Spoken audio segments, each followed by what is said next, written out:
우리가 뜻하지 않은 위기를 만날 때가 있습니다. 직접 경험할 때도 있고 또 우리 가족 가운데 또는 우리 주변에서 일어나는 이 위기 상황을 간접적으로 경험할 때도 있어요. 최근에 뉴스 보도를 보다가 한 생명을 살린 그런 아주 가슴 따뜻한 이야기를 뉴스를 통해 접했습니다. 이 CCTV가 우리나라에 엄청나게 많다라는 거 아십니까? 네, 굉장히 많아요. 없는 데가 거의 없습니다. 우리 교회도요. 지금 여기에도 달려 있어요. 네, 교회 곳곳에도 다 많이 CCTV가 있습니다. 근데 한 가정이 이제 가족들이 모여서 가족 모임을 가졌던 것 같아요. 그리고 남편이 먼저 좀 차를 몰고 가야 했는지 차를 타려고 문 앞에 섰다가 갑자기 이 남편이 퍽 하고 쓰러지는 거예요. 그 아내도 보고 주변의 사람들도 보고서 깜짝 놀랐죠. 갑자기 쓰러져 버리니까. 가족들이 막 심폐소생술을 하다가 이게 혼자서 하는 게 힘들거든요. 금방 지칩니다. 체력이 많이 소모되는데 이제 경찰도 또 119도 막 연락을 하는 중에 경찰이 먼저 왔어요. 경찰이 또 막 심폐소생술을 하고 있으면서 119에 또 연락한 거예요. 119가 와서 이제 제세동기를 가지고서 이렇게 멈춰 있는 심장을 뛰게 하는, 그래서 여러 사람이 그 한 사람이 죽어가는 그 호흡을 다시 이렇게 살리는 영상을 뉴스로 접했습니다. 깜짝 놀랐을 뿐 아니라 참 이 그 숨은 영웅들이 아니었으면 이 사람이 살아날 수 있었을까. 얼마나 당황스럽겠어요. 정말 감사했던 건 뭐냐면 가족이 심폐소생술을 하고 경찰이 또 하고 또 구급대원이 막 하고 이런 중에 우리 경찰 한 분이 우리 교회 권사님 아들이더라고요. 그래서 표창장도 받고 뉴스에도 나오고 이렇게 했습니다. 그래서 사람을 살린다는 게 이게 너무나 귀한 일인데 이게 어떻게 이게 가능할까? 그래서 인터뷰를 하는 거예요. "어떻게 이 일을 할 수 있었습니까?" 그랬더니 과거에 배운 것들을 토대로 해서 심폐소생술을 했다는 거예요. 어떤 분은 그냥 몸이 기억하는 거예요. 몸이 자동적으로 가서 이렇게 살리고자 하는데 반응했다라는 거예요. 그러니까 무슨 얘기냐면 긴급한 순간, 이 위기의 순간에 몸이 뭐 생각할 겨를 없이 바로 반응하는 겁니다. 우리가 반복해서 훈련하는 이유 중 하나는 뭐냐면 몸이 기억하도록 하기 위해서입니다.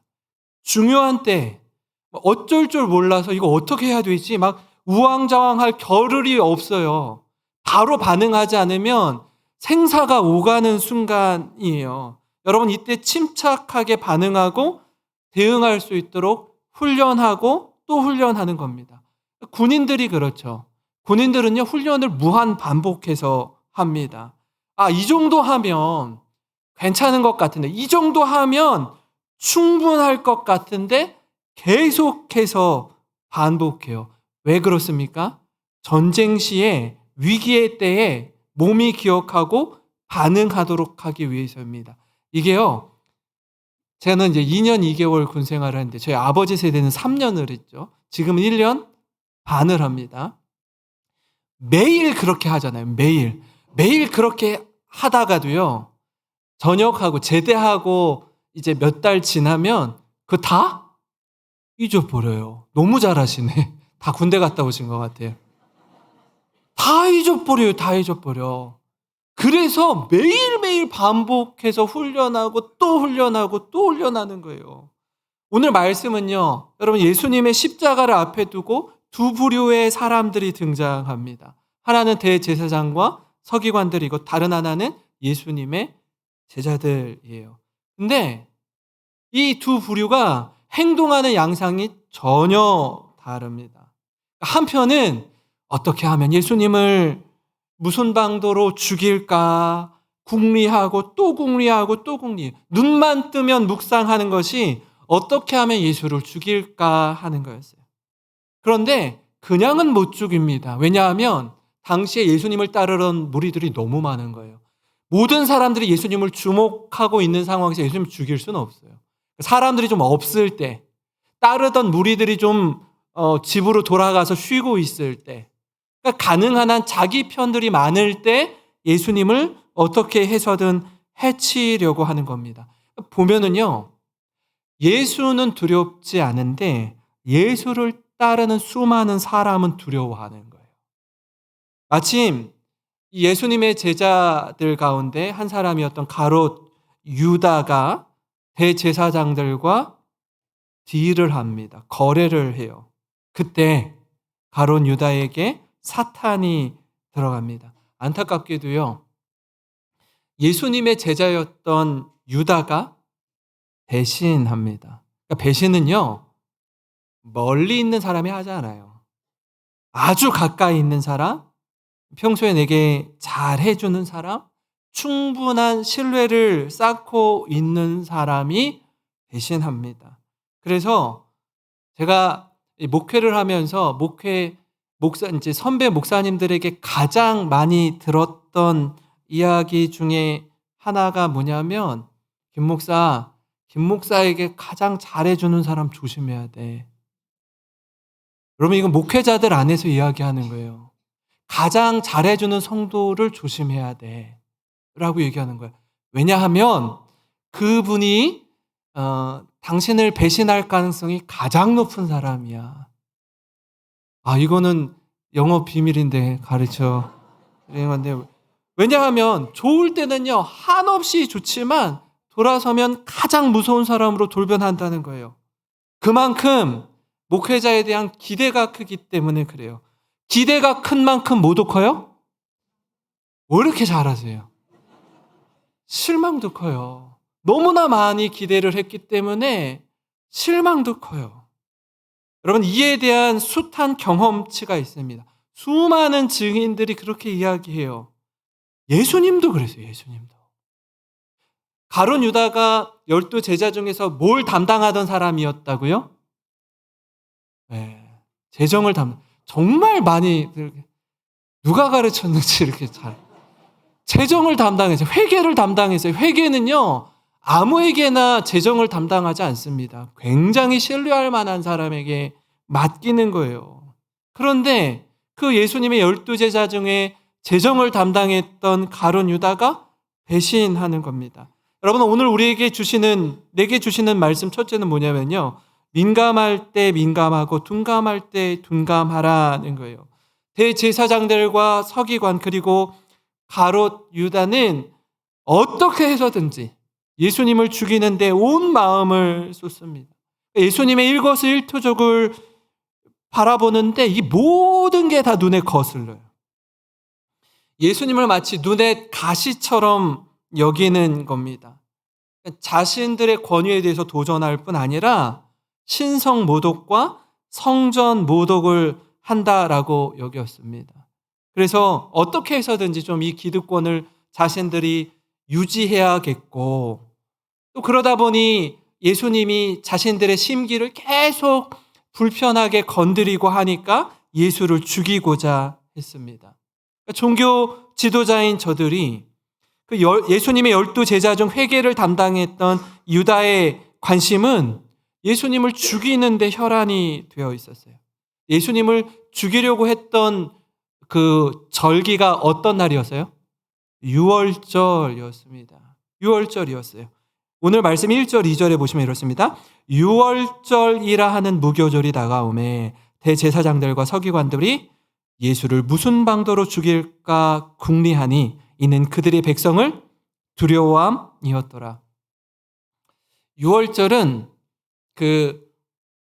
이스라엘 백성이 애굽에서 430년 동안 종살이를 하다가 하나님께서 여호와께서 10가지 재앙을 통해 마지막 재앙이 뭐죠? 마지막 재앙? 장자의 죽음입니다. 오늘 대답을 너무 잘해 주셔가지고 제가 깜짝 장자의 죽음이에요. 근데 애굽의 모든 장자들, 첫 새끼들이 다 죽는데 어디만 살죠? 이스라엘 백성들의 장자들은 다 살아요. 살려면 어떤 표식을 해 두어야 돼요. 예? 오늘 왜 이러지? 예. 어린 양의 피를 문설주에 바르면 그 어린 양의 피를 여호와의 사자가 보고 패스 오버 해 간다라고 해요. 파스카라고 하는데 유월이에요, 한문으로. 그러니까 뛰어넘다라는 뜻을 가지고 있습니다. 그러니까 어린 양의 피가 발라진 가정에 있는 사람들은 살아남아요. 그 외에는 다 죽는 거예요. 그러니까 어린 양의 피를 통해 생명을 유지하게 되는데 그날을 기념하는 게 유월절입니다. 그럼 여기서 말하는 유월절이라 하는 무교절이 다가오매 이 얘기는 뭐냐면 출애굽할 때 누룩을 넣지 않은 빵을 저들이 먹으면서 출애굽하는데 급하게 가니까 무교절, 그러니까 누룩 넣지 않은 빵을 먹는 일주일 기간, 6월절 이후에 일주일을 무교절이라고 합니다. 그러니까 연결이 되어 있죠. 그때에 대제사장들과 서기관들이 예수님을 죽이려고 하는 거예요. 마음이 온통 예수님을 죽이려고 하는 데 있다 보니까 결국 그 마음이 실제로 작동합니다. 결국은 어떻게 해서든지 마음에 품은 걸 행동으로 옮기는 거예요. 너무 아이러니한 거 아닙니까? 성경을 가장 잘 안다라고 하는 종교 지도자들이에요. 하나님의 말씀을 누구보다 잘 지킨다라고 생각했던 저들이 예수님을 메시아로 알아보지 못해요. 예수님이 이 땅에 그리스도로 오셨는데 정작 예수님을 믿지 않는 거예요. 있을 수 없는 일 같은 일들이 6월절에 일어납니다. 4절 말씀이에요. 이에 유다가 대제사장들과 성전 경비대장들에게 가서 예수를 넘겨줄 방도를 의논하매. 여러분, 가룟 유다의 마음이 이미 기울어져 버렸습니다. 마음을 잘 잡아야 됩니다. 마음을 잘 다스려야 해요. 그렇지 않으면 반드시 마음에 쌓인 것이 말과 행동을 통해 드러나게 되어 있습니다. 계속 마음에 두고 있잖아요. 계속 생각하고 있잖아요. 그러면 무의식 중에 마음에 두고 있던 말이 그냥 툭 하고 튀어나옵니다. 왜 그렇습니까? 계속해서 그 생각을 하고 있기 때문에 그래요. 한번 말하면 주워 담을 수가 없습니다. 그래서 정말 조심해야 합니다. 서두에 제가 끊임없이 반복하는 훈련에 대해 말씀드렸습니다. 왜 반복하죠? 왜 훈련한다고요? 몸이 기억하도록 하기 위해서입니다. 생각하는 것보다 더 빠르게 위기의 순간에 사람 살리는 일에 몸이 반응할 수 있도록 훈련하고 또 훈련하는 거예요. 지금 사람이 죽게 생겼는데 이것저것 따지고 제거할 수 없습니다. 우선은요, 당장은 살리고 보는 거예요. 다른 모든 것은 생명을 살린 후에 생각해도 늦지 않습니다. 이처럼 우리는 민감할 때 민감하고 둔감할 때 둔감해야 합니다. 우리가 자주 범하는 실수가 뭐냐 하면 민감할 때 둔감하고 둔감할 때 민감하기 때문에 그래요. 정말 중요한 일을 결정할 때 별 생각 없이 너무 쉽게 결정하고 사소한 것, 중요하지 않은 것, 여기에 막 핏대를 세우며 싸우는 경우가 있습니다. 예를 들면 이런 것 같아요. 마트에 가서 또는 그 시장에 가서 장을 보고 할 때 콩나물, 두부 뭐 이런 거, 나물 이런 거 살 때 깎는 거예요. 깎고 몇백 원 안 하는데 이거를 깎는 데는요 심혈을 기울여서 깎아요. 막 500원, 1000원 깎는데 막 이 할인 받으려고 깎아요. 근데요, 집을 사거나 땅을 사거나 차를 사는 거는요, 우리가 가진 소유물로 집이나 땅이나 차를 사는 건 가장 큰 금액이 들어가는 재산들이에요. 그죠? 근데 그걸 살 때는요, 가서 보지도 않아요. 어마어마하게 큰 비용을 지불해야 되는데 직접 가서 보지도 않고 매매하는 경우가 있습니다. 그렇게 큰 일을 결정하는데 소홀히 했다가 한 푼 두 푼 아낀 그 모든 돈을 한꺼번에 잃는 경우가 종종 있습니다. 왜 그렇습니까? 민감할 때 민감하고 둔감할 때 둔감해야 되는데 민감할 때 둔감하고 둔감해도 되는 거에 민감해서 그래요. 대제사장과 서기관, 가룟 유다가 어디에 힘을 쏟는지 한번 보세요. 너무나 안타깝죠. 어리석은 모습입니다. 예수님을 죽이려고 하는데 혈안이 되어 있습니다. 가장 어리석은 선택과 결정을 하면서 기뻐하고 있어요. 이처럼 안타까운 일이 어디 있습니까? 5절, 6절 한번 같이 읽어보겠습니다. 시작. 그들이 기뻐하여 돈을 주기로 언약하는지라 유다가 허락하고 예수를 무리가 없을 때에 넘겨줄 기회를 찾더라. 사랑하는 성도 여러분, 우리의 마음, 우리의 관심, 우리의 생각이 어디를 향하고 있는지 돌아보시기 바랍니다. 그리고 저들과 같이 어리석음을 범하지 않도록 깨어 기도하는 우리가 되었으면 좋겠습니다. 하나님의 은혜를 구해야 돼요. 그래서 어디에 마음을 우리가 두어야 하는지 분별할 줄 아는 우리 귀한 성도님 되시길 주님의 이름으로 축원합니다. 그런가 하면 다른 한 가지 뭐냐면요. 여러분 말씀에 순종하며 믿음으로 한 걸음 한 걸음 주님과 동행하는 것입니다. 오늘 말씀에 딱 눈에 들어온 구절이 있습니다. 그게 뭐냐면 7절 말씀이에요. 7절 말씀. 6월절 양을 잡을 무교절 날이 이른지라. 6월절 양을 잡는데요. 아까 말씀드린 것처럼 어린 양의 피를 문설주에 바르면 여호와의 천사가 유월해 갔다라는 거예요. 그래서 그 가정 안에 있는 모든 가족은 생명을 지킬 수 있었습니다. 어린 양의 피가 저들을 구원해. 이 날을 기념하는 날이 유월절입니다. 예수님은 이 유월절에 친히 어린 양이 되셨어요. 자신의 죽음을 묵묵히 준비하셨습니다. 우리를 위해 십자가 지기를 주저하지 않으셨어요. 그래서 세례 요한이 보고 이렇게 이야기해요.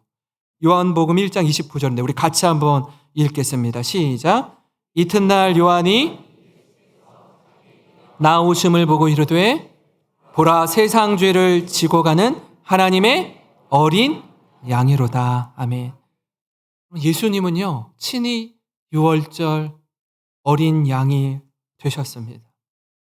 이 유월절을 어떻게 준비해야 됩니까? 제자들이 묻자 예수님이 이렇게 답합니다. 10절에서 12절에 이르시되 보라 너희가 성내로 들어가면 물 한 동이를 가지고 가는 사람을 만나리니 그가 들어가는 집으로 따라 들어가서 그 집 주인에게 이르되 선생님이 내게 하는 말씀이 내가 내 제자들과 함께 유월절을 먹을 객실이 어디 있느냐 하시더라 하라. 그리하면 그가 자리를 마련한 큰 다락방을 보이리니 거기서 준비하라 하시니. 유월절 어디서 준비해야 돼요? 라고 물으니까 제자들에게 예수님이 이 말씀을 물 한 동이를 가지고 가는 사람을 만나서 그를 따라 그 집 주인에게 이 다락방 내놓으라고 얘기해라. 그러면 오케이 허락할 거다라고 얘기합니다. 좀 되게 당황스러운 말이에요. 왜냐면 누군 줄 알고 가서 얘기를 해요. 그죠? 말한다고 그 집주인이 오케이 할 거라고 어떻게 장담하냐고요. 그럼에도 불구하고 제자들이요 순종해요. 순종할 수 있는 이유가 있습니다. 과거의 경험치가 있기 때문에 그래요. 예루살렘 입성 시에 나귀 새끼 한 마리를 가지고 오라고 하잖아요. 무턱대고 가서 이 나귀 새끼를 가지고 오는데 이거 너희들 왜 가져가? 예수님이 가지고 오라고 했어. 근데 거기에 오케이를 한다고요. 그런 순종할 때 응답하시는 그 예수님의 은혜를 제자들은 알고 있어요. 그러니까 때로는 내 머리로, 내 상식으로, 내 경험으로 이해가 안 되는 명령을 하시는데 그 말씀을 누가 하셨냐라는 걸 우리가 생각해야 돼요. 예수님이 말씀하신 거라면 내 생각, 내 경험, 내 지식으로는 동의가 안 되더라도 예수님을 신뢰하기에 그분이 하신 말씀이라면 믿음으로 순종하는 겁니다. 그럼 10절부터 13절을 보면 이렇습니다. 그들이 나가 그 하신 말씀대로 만나 유월절을 준비하니라. 그러니까 말씀대로 순종했는데 그 모든 과정들이 순적하게 이루어지는 거예요. 어떻게 보면요, 오늘을 사는 우리에게 필요한 믿음이기도 합니다. 왜냐하면 우리는 너무 많은 것을 재고 따지기 때문에 그래요. 우리 경험, 인맥, 생각 모든 걸 동원해서 예수님 말씀이 내가 생각할 때 내 이성적인 머리로 합리적인 판단에 의해서 예수님 말씀이 공감이 되고 동의가 되면 순종하고 말도 안 되는 것 같으면 불순종하는 거예요. 여러분, 몸이 반응하지 않습니다. 내 생각과 경험의 틀에 갇혀서 불순종하는 거죠. 이게 얼마나 우리를 경직되게 하고 고집스럽게 하는지 모릅니다. 만약에 여러분 내 생각과 내 경험과 판단대로 해서 모든 일이 잘 이루어지던가요? 그렇게 술술 잘 풀리던가요? 만사형통해요? 그렇지 않아요. 분명히 맞는데 넘어지고 자빠집니다. 실수하고 실패해요. 그러면서 깨닫는 게 뭐죠? 내 생각이 옳지 않구나. 내 판단이, 내 경험이 옳지 않을 때도 있구나라는 걸 실수와 실패를 통해서 깨닫는 거죠. 그러니까 하나님이 말씀하시는 것에 있어서 그 말씀 너머의 세계, 그 너머에 하나님의 계획이 있음을 깨닫는 겁니다. 사랑하는 성도 여러분, 우리가 하나님을 사랑하고 예수님을 믿고 성령의 인도하심을 받는다라는 건 그분의 존재를 믿을 뿐 아니라 그분의 말씀에 순종하는 것까지 포함합니다.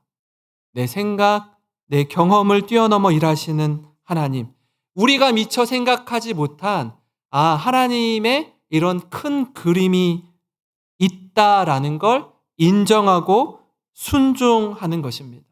그렇게 믿음으로 순종할 때에 예기치 못한 기쁨, 우리의 생각을 뛰어넘는 은혜를 누리게 되는 거예요.